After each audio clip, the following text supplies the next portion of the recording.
એને પોતાને બધી ખબર જ છે, પણ જાણવા આવ્યો છે કે મન દુઃખ કોણ દે. એ બાર જે 20 ઘર પડ્યા ને એનો તમારો બેનો લેખ પડ્યો મેરડી છે. કેટલા? હામો 20 ને તમારા 4, એમે તમારા અસલ દાદા 3 હતા અને 3 પાછા હામું પડે ને એ મંદિર બનાવવા નતા જતા અને એ મંદિર અસલ ઠાકોર સમાજે બનાવ્યું તો મેરડી છું. તને દુઃખ હોય ને તો એ ડેરી વાળી માતાનું દુઃખ છે. તમને કોઈ પૂર્વજ શીખોતર કે મેરડી નડતી તને માથા વગરની જોગણી દુઃખ આવે, કારણ કે તારું માથું દુખાય છે. હું મેરડી છું. ઓળખાય તારા દાદા દુઃખમાં કે તારા બાપા દુઃખમાં ગયો તું દુઃખમાં જવા માંડ્યો.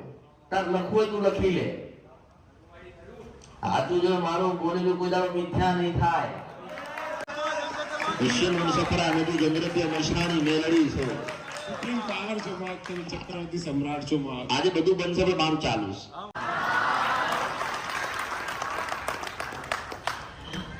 20 ઘર પણ ઠાકોર સમાજના ઠાકોર ભાઈના અને એમને એવું કહેવાય કે જોગણી માતા પૂજતા પણ 20 ઘર હતા ને પહેલા 70 હતા, પછી 20 ઘર થયા.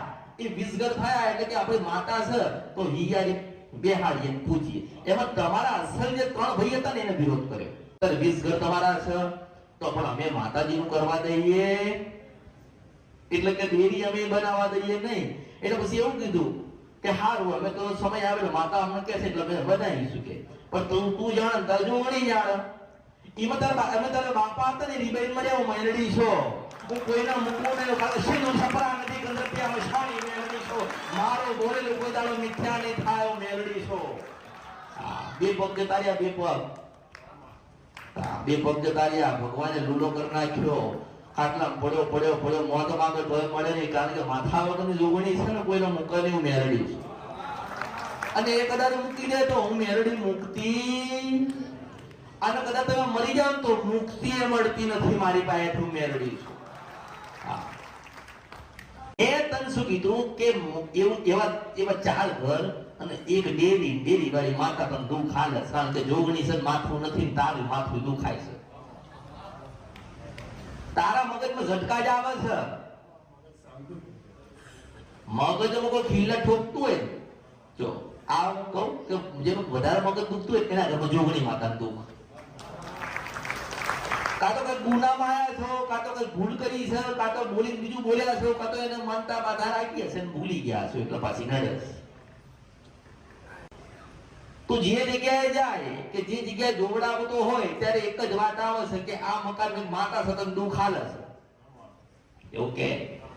પણ તારા ઘરમાં અસલ તારા ઘરમાં જાઉં એક અસલ ઘર તારું વેચાઈ ગયું છો. મેલડી છો. ના બતાવો તો બધું મારા અવતારમાં ખોટ પડો. મેલડી છો. અસલ તો વેચીને બેઠ્યા છો, જે છે તમારું નથી. દસ્તાવેજ હોય ને દસ્તાવેજ તો જોઈ લેવાનું. તમારું નથી એટલે નથી.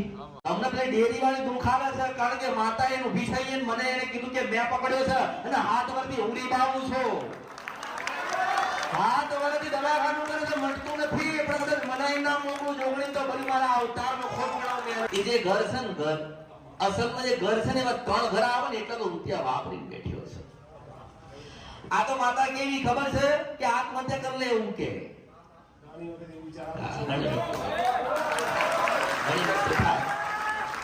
પછી શું થાય ખબર? ઘણી વખતે શું થાય ખબર છે કે મરી જવું, કાં તો પછી એવી જગ્યાએ જતું રહેવું. ક્યાં જશો? અરે તું બાવો બની જાય ને ભગવો પહેરી લે ને તો પેલી જોગણી મૂકે નહીં. તું બાવો ભેખ પહેરી લે કે દુનિયા છોડી દે કે આત્મહત્યા કરી લે, મારો ન્યાય તો ખરો. તું જે બોલે ભગવાન ના ઘેર ને તાર પછી વસ્તી પકડે કે નહીં. મારી પૂનમ મારી ભૂલ કરી છે. એ ચિંતા મને બહુ સતાય છે. હું આટલો દુઃખી છું. મારા બાળકોનો શું છે? હું બેઠી છું, જીવું છું, જાગું છું, બોલું છું, તમે તારે મોડું થયું, મને નથી થયું. તું મોડો પડ્યો છું. હું થોડી પડી માં તો સેકન્ડ લાગે તારા ઘરે જવામાં. તને એ ઘર દુઃખ નથી આવતું. તું જેટલી જગ્યાએ ગયો એમાં તને કીધું કે આ ઘર છે એ તને દુઃખ આલે છે. તારા દાદાને દુઃખ હતું, તારા બાપાને દુઃખ હતું, તને દુઃખ છે, તું મરીશ ને તો તારા દીકરાને જીવાની દે.